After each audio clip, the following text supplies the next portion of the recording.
याजूज माजूज कौन हैं? अस्सलाम वालेकुम वरहमतुल्लाहि वबरकातुहू।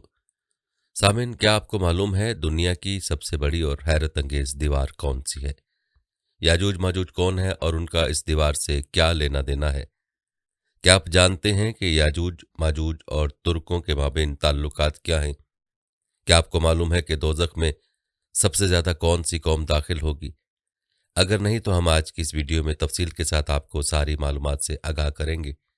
लिहाजा इस वीडियो को आखिर तक लाजमन देखें ताकि आप इस खूबसूरत उन्वान के इल्म से फैज़याब हो सकें। सामिन, कुरान करीम याजूज और माजूज के हवाले से वाज़ेह तौर पर गवाही देता है कि ये दो वहशी खूनख्वार कबीलों के नाम थे। वो लोग अपने इर्द गिर्द रहने वालों पर बहुत ज़्यादतियाँ और जुल्म करते थे। मुफस्सिर अल्लामा तबातबाई ने अलमीज़ान में लिखा है कि तौरात की सारी बातों से मजमूई तौर पर मालूम होता है कि याजूज माजूज या माजूज याजूज एक या कई बड़े कबीले थे। ये शुमाली एशिया के दूर दराज इलाके में रहते थे। ये जंगजू, गारतगर और डाकू किस्म के लोग थे। तारीख के बहुत से दलाइल के मुताबिक ज़मीन के शुमाल मशरिक मंगोलिस्तान के एतराफ़ में गुज़श्ता ज़मानों में इंसानों का गोया जोश मारता हुआ चश्मा मौजूद था। यहाँ के लोगों की आबादी बड़ी तेज़ी से फैलती और फूलती थी। आबादी ज़्यादा होने पर ये लोग मशरिक की समत या नीचे जनूब की तरफ चले जाते थे और सैले रवां की तरह उन इलाकों में फैल जाते थे और फिर तदरीजन वहाँ सकूनत इख्तियार कर लेते थे। तारीख के मुताबिक सैलाब की मानिद इन कौमों के उठने के मुख्तलिफ दौर गुजरे हैं। जमहूर उलमा तफसीर व हदीस का कौल यह है कि याजूज व माजूज बनी नो इंसान की दो कौमों या दो कबीलों का नाम है जो कि आदम अलैहिस्सलाम और याफिस बिन नूह अलैहिस्सलाम की नस्ल से हैं, जो तुर्क का जद आला हैं और तुर्क उस खानदान की एक शाख है।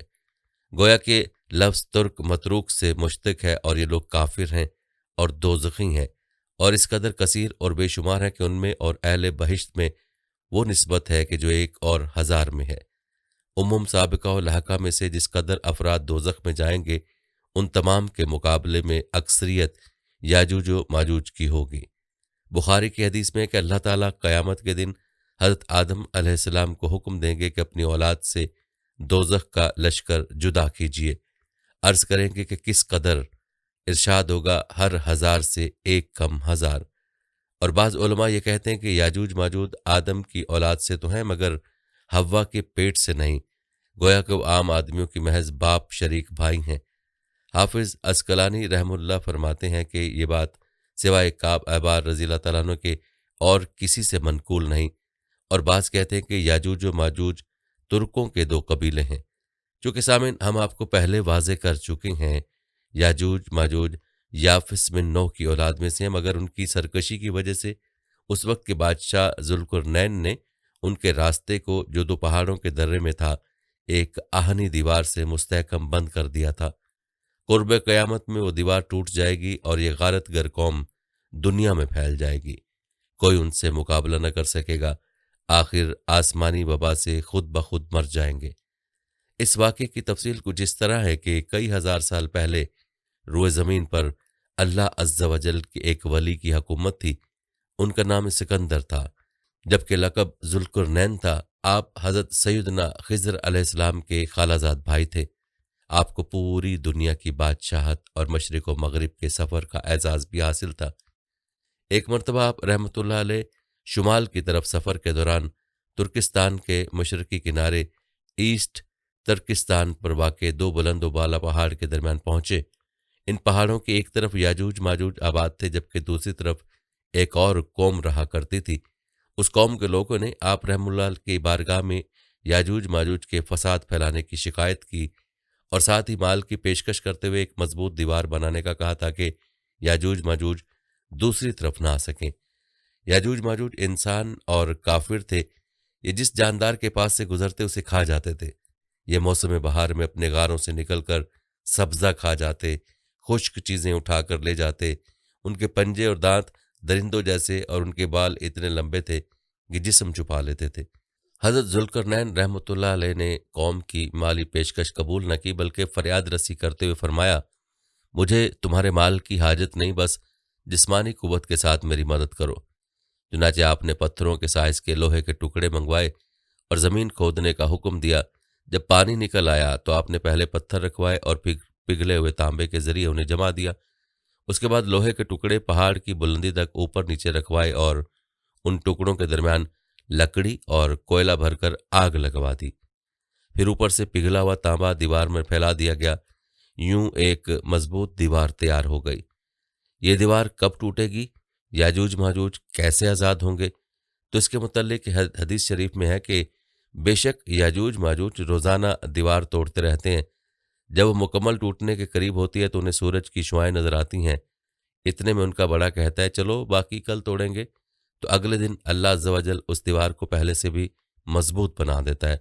जब उनकी कैद की मुद्दत ख़त्म हो जाएगी और अल्लाह अज़्ज़ व जल उन्हें लोगों के सामने ज़ाहिर करना चाहेगा, तो उस दिन जब वो सूरज की शुआएं देखेंगे तो उनका बड़ा कहेगा, चलो इंशाअल्लाह अज़्ज़ व जल बाकी कल तोड़ेंगे। जब वो अगले दिन आएंगे तो इंशाअल्लाह कहने की बरकत से दीवार उतनी ही होगी जितनी छोड़कर गए थे। यूं वो बकिया दीवार तोड़कर बाहर आ जाएंगे। दीवार तोड़ने के बाद ये ज़मीन में खूब कत्ल गारत गरी करेंगे। ये सब क़यामत के करीब होगा। फिर लोग अपने इलाकों और वतनों की तरफ लौट जाएंगे। तब याजूज माजूज निकलेंगे और वो हर बुलंदी से दौड़े हुए आएंगे। वो मुसलमानों के इलाकों को रोंद डालेंगे। जिस चीज़ पर से गुजरेंगे उसे तबाह कर देंगे। जिस पानी पर से गुजरेंगे उसे साफ कर देंगे। हज़रत ईसा अलैहिस्सलाम उनकी हिलाकत की दुआ फरमाएंगे तो अल्लाह अज़्ज़ व जल उनकी गर्दनों में कीड़े पैदा फरमाएगा, जिससे ये फ़ौरन मर जाएंगे। पूरी ज़मीन पर उनकी लाशों की बदबू फैल जाएगी। फिर अल्लाह एक किस्म के परिंदों को भेजेगा जो उनकी लाशें उठाकर जहां खुदा चाहेगा फेंक आएंगे। यूं याजूज माजूज का खात्मा हो जाएगा। याजूज माजूज का आखिरी ज़माने में निकलना इल्म इलाही में तयशुदा है, और ये कि उनका खरूज क़यामत की निशानी के तौर पर कुर्ब क़यामत में होगा। इसी बिना पर हदीस नबी सल्लल्लाहु अलैहि वसल्लम ने उनके खरूज को क़यामत की इलामत कुबरा में शुमार किया गया है, और बहुत सी हदीस में इरशाद फरमाया गया कि उनका खरूज सैयदना ईसा अलैहिस्सलाम के ज़माने में होगा। अलामत कुबरा उन अलामात को कहा जाता है जो तब ज़ाहिर होंगी कि जब क़यामत सर पर आन खड़ी होगी, मतलब ऐन क़यामत के करीब। याजूज माजूज के खरूज का जिक्र कुरान करीम में 2 जगह आया है। एक सूरह अंबिया की आयत नंबर 94 में, जिसमें फरमाया गया कि यहाँ तक कि जब खोल दिए जाएंगे याजूज माजूज और वो हर ऊंचान से दौड़ते हुए आएंगे और करीब आन लगा सच्चा वादा, यानी वादा एक क़यामत। बस अचानक फटी की फटी रह जाएंगी आंखें मुनकिरों की, हाय अफसोस, हम तो इससे गफलत में थे, बल्कि हम जालिम थे। और दूसरा सूरह काफ के आखिरी से पहले रुकू में, जहाँ जुल्करनैन की खिदमत में याजूज माजूज के फितना व फसाद बर्पा करने और उनके सीसा पलाई हुए दीवार बनाने का जिक्र आता है। वहाँ फरमाया गया कि हज़रत जुल्करनैन ने दीवार की तामीर के बाद फरमाया, ये मेरे रब की रहमत है। बस जब मेरे रब का वादा क़यामत आएगा तो इसको चूर चूर कर देगा, और मेरे रब का वादा सच्चा है। आगे अल्लाह ताला फरमाते हैं, और हम उस दिन उनको इस हाल में छोड़ देंगे कि उनमें से बाज में ठाठे मारते होंगे।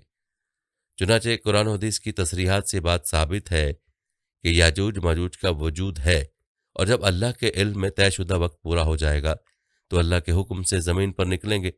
चूँकि उनका जोग्राफियाई महल वकू यानी सद जुल्करनैन किस जगह वाक़ है, और कौम याजूज माजूज कौन सी कौम है और इस वक्त कहाँ कहाँ बसती है, इस पर शरीयत के अहकाम का मदार नहीं है, ना ही उस पर निजात का मदार है, और ना ही इस पर कोई इस्लामी अकीदा मौकूफ़ है। इसलिए उसका सराहतन जिक्र नहीं किया गया। ईमान लाने और एतकाद रखने की चीज़ सिर्फ इतनी है जो कुरान और अहादीस सहीहा में आ गई है। बाकी ये दावा कि साइंस की तरक्की की वजह से अब दुनिया का कोई चप्पा चप्पा नहीं बचा, इसलिए दावा गलत और बेदलील है, ऐसी बातें सरासर जुल्म की बातें हैं। क्योंकि जिस दीवार की और जिस कौम की हक ताला ने खबर दी है वो सही और दुरुस्त है, और उस पर ईमान लाना वाजिब है और उसकी तस्दीक फ़र्ज़ है। मगर हमें ये मालूम नहीं कि दीवार कहाँ वाक़ है।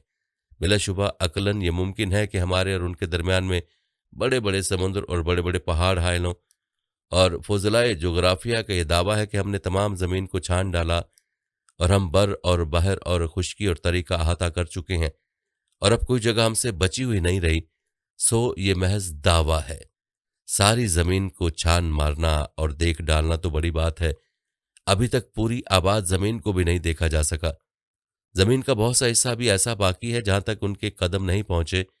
ابھی تک اطراف زمین میں بہت سے پہاڑ اور وادیاں ایسی موجود ہیں کہ ان تک فضلۂ جغرافیہ کی رسائی نہیں ہوئی، خصوصاً شمال کی طرف برفانی پہاڑوں کے پیچھے اور منطقہ باردہ کی جانب ایسی زمین موجود ہے جہاں آج تک کوئی نہیں پہنچ سکا، بلکہ حقیقت یہ ہے کہ زمین کی تہہ میں بھی ایک مخصوص حد کے بعد انسانی رسائی اب تک نہیں ہو پائی ہے۔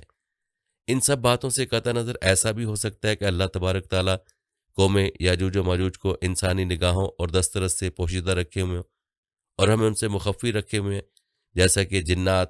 سامعین، ہم سب کا عقیدہ ہے کہ جنات اس دنیا میں موجود ہیں، بلکہ ہمیں یقین ہے کہ ہمارے درمیان رہتے ہیں اور بعض اوقات ان کی غذا ظاہری اور محسوس اشیاء بھی ہوتی ہیں، لیکن اس کے باوجود قدرت خداوندی سے وہ ہمیں نظر نہیں آتے۔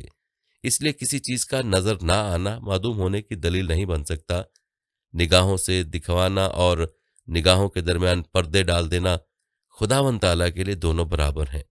مستند احمد اور ابن ماجہ کی ایک حدیث ہے، حضور صلی اللہ علیہ وسلم کا فرمان ہے کہ بس میرے رب عز و جل کا مجھ سے جو وعدہ ہے اس میں فرمایا کہ جب یہ واقعات ہوں گے تو قیامت کی مثال اس پورے دنوں کی حاملہ کی ہوگی جس کے بارے میں اس کے مالکوں کو کچھ خبر نہیں ہوگی کہ رات یا دن کب اچانک اس کے وضع حمل کا وقت آ جائے۔ یاجوج ماجوج کے بارے میں اور بھی متعدد احادیث ہیں جن میں کم و بیش یہی تفصیلات ارشاد فرمائی گئی ہیں۔ امید ہے کہ آپ کو ہماری آج کی یہ معلوماتی ویڈیو ضرور پسند آئی ہوگی۔ دوستو، قرآن پاک میں اللہ تعالیٰ نے انبیاء کرام کے قصے اس لیے سنائے کہ ہم اپنی زندگی اللہ کے ان برگزیدہ اور نیک لوگوں کے راستے پر گزاریں۔ آئیں ہم سب مل کر ایک دعا کرتے ہیں اور آپ سب میری دعا پر آمین ضرور بولیے گا۔ کیا پتہ اللہ رب العزت کس کی آمین پر آپ سب کے لیے قبولیت کا فیصلہ فرما دیں۔ دعا سے پہلے سب دوستوں سے گزارش ہے کہ ایک بار اخلاص کے ساتھ خاتم النبیین حضور نبی کریم صلی اللہ علیہ وسلم پر درود شریف پڑھ لیں۔ اللہم صلی علی محمد وعلی آل محمد کما صلیت علی ابراہیم وعلی آل ابراہیم انک حمید مجید۔ اللہم بارک علی محمد وعلی آل محمد کما بارکت علی ابراہیم وعلی آل ابراہیم انک حمید مجید۔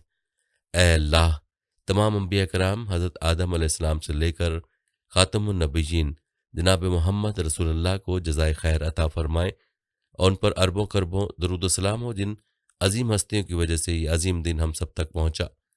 اللہم صلی علی محمد عبدکا ورسولکا وصلی علی المؤمنین والمؤمنات والمسلمین والمسلمات۔ اے اللہ، درود و سلام ہو حضرت محمد صلی اللہ علیہ وسلم جو اللہ کے بندے اور رسول ہیں، اور تمام مومن مردوں اور تمام مومن عورتوں پر اور تمام مسلمان مردوں اور تمام مسلمان عورتوں پر۔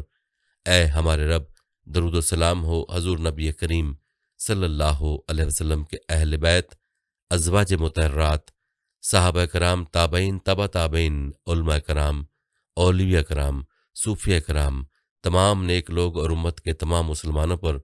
اے اللہ، تمام امت کے مسلمانوں کی مغفرت فرمائے، خاص طور پر میری، آپ کی، ہمارے والدین، ہمارے اولاد اور ہمارے دوست احباب اور رشتہ داروں کی، اور ہم سب کی توبہ اپنی بارگاہ میں قبول و منظور فرمائے۔ اے ہمارے رب، کبھی کسی کا محتاج نہ کرنا، صحت والی زندگی، عافیت والا معاملہ اور خاتمہ بالایمان فرمائے۔ زندگی حضور نبی کریم صلی اللہ علیہ وسلم کے طریقوں پر چلنے والا بنا دیں اور مرنے سے پہلے پہلے مرنے کی تیاری کرنے والا بنا دیں۔ جن کے والدین زندہ ہیں اللہ تعالیٰ ان کو صحت اور تندرستی والی زندگی عطا فرمائے، اور جن کے والدین یا ان میں سے کوئی بھی فوت ہو چکے ہیں تو اللہ تعالیٰ ان کی قبر کو جنت کے باغوں میں سے ایک باغ بنا دے اور ان کو جنت میں اعلیٰ اور بلند مرتبہ عطا فرمائے۔ جن کے والدین زندہ ہیں ان کی اولاد کو ان کا بہترین خدمتگار اور فرما بردار بنا دیں۔ اللہ تعالیٰ ہم سب پر اپنا خاص فضل و کرم فرمائے۔ اے اللہ، اپنے غیب سے ہمارے تمام مسائل حل فرمائے۔ جو حضرات بے اولاد ہیں ان کو نیک صالح دیندار اولاد عطا فرما۔ جو بچیاں شادی کی منتظر ہیں ان کو نیک اور دیندار شوہر عطا فرما۔ اے اللہ، ہماری بیٹیوں کے نصیب اچھے کر دے۔ اے اللہ، جو مالی مشکلات سے دو چار ہیں ان کی مالی پریشانیاں دور فرما۔ کام، روزگار، کاروبار میں برکتیں عطا فرما۔ اے ہمارے رب، ہم سب سے راضی ہو جا، ہمیں 5 وقت کا نمازی بنا دے اور ہمیں کثرت سے اللہ کا ذکر کرنے والا اور حضور صلی اللہ علیہ وسلم پر درود پڑھنے والا بنا دے۔ سامعین میں سے جس کی بھی جائز حاجت ہو، اے اللہ اسے قبول فرما۔ آمین یا رب العالمین یا اللہ محمد اور آل محمد پر برکت نازل فرما جیسے تو نے ابراہیم اور آل ابراہیم پر برکت نازل کی، بے شک تو تعریف کے لائق اور بزرگی والا ہے۔ اللہم صلی علی محمد وعلی آل محمد کما صلیت علی ابراہیم وعلی آل ابراہیم انک حمید مجید۔ اللہم بارک علی محمد وعلی آل محمد کما بارکت علی ابراہیم وعلی آل ابراہیم انک حمید مجید۔ دوستو، یہ تھی ہماری آج کی ویڈیو۔ اس ویڈیو کو آپ نے اپنے دوستوں کے ساتھ اور اپنے پیاروں کے ساتھ بھی ضرور شیئر کرنا ہے۔ ہم یہ امید کرتے ہیں کہ آپ کو ہماری آج کی ویڈیو ضرور پسند آئی ہوگی۔ اگر آپ کو ہماری آج کی یہ ویڈیو پسند آئی ہے تو سب سے پہلے تو اس کو لائک کریں اور اپنی رائے کا اظہار کمنٹ سیکشن میں لازمی کریں۔ آخر میں آپ سے ایک بار پھر درخواست ہے کہ آپ ہمارے چینل کو ضرور سبسکرائب کر لیں اور ساتھ ہی لگے گھنٹی کے بٹن کو بھی کلک کریں تاکہ آپ کے پاس ہمارے آنے والی مزید ویڈیوز کا نوٹیفیکیشن بر وقت ملتا رہے۔